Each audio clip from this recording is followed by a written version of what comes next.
You ask Tiger to solve. This deals with linear equations with one unknown. The final result is x equals -3. Let's solve it step by step. Group all constants on the right side of the equation. Subtract 8 from both sides. Group like terms. Simplify the arithmetic.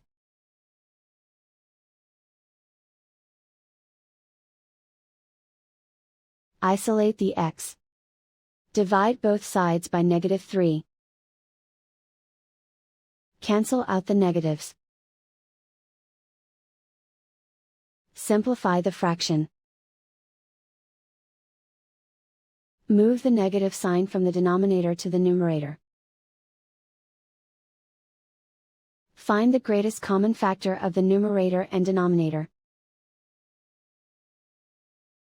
Factor out and cancel the greatest common factor. And so the final result is x equals -3.